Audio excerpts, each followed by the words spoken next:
കേരള ഗ്രാമീൺ ബാങ്കിൻ്റെ പൂച്ചാക്കൽ ശാഖയിൽ കവർച്ചാശ്രമം. ഞായറാഴ്ച രാത്രിയാണ് കവർച്ചാശ്രമം നടന്നത്. കൂടുതൽ വിവരങ്ങളുമായി പൂച്ചാക്കലിൽ നിന്ന് ലോറൻസ് പെരിങ്ങൽ എത്തിച്ചേരുന്നു.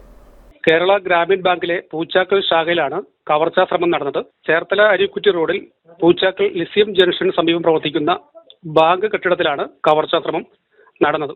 ഞായറാഴ്ച രാത്രിയിലാണ് സംഭവമെന്നാണ് വിവരം. ബാങ്ക് പ്രവർത്തിക്കുന്നത് ഒന്നാമത്തെ ഫ്ലോറിൽ നിന്ന് മുകളിലത്തെ ഫ്ലോറിലാണ് പ്രവർത്തിക്കുന്നത്. കെട്ടിടത്തിന്റെ താഴത്തെ പൂട്ട് പൊളിച്ച് മുകളിൽ ചെന്ന് ഇവിടുത്തെ താഴുകളും ഗ്രില്ലുകളും തകർത്താണ് മോഷ്ടാവ് അകത്ത് കടന്നത് എന്നാണ് വിവരം. ഇവിടുത്തെ CCTVയുടെ ബന്ധം വിച്ഛേദിച്ചിട്ടുള്ളതാണ് വിവരം കൊണ്ട് പോലീസ് പറയുന്നുണ്ട്. പോലീസ് ഊർജിതമായ അന്വേഷണം നടത്തി വരികയാണ്.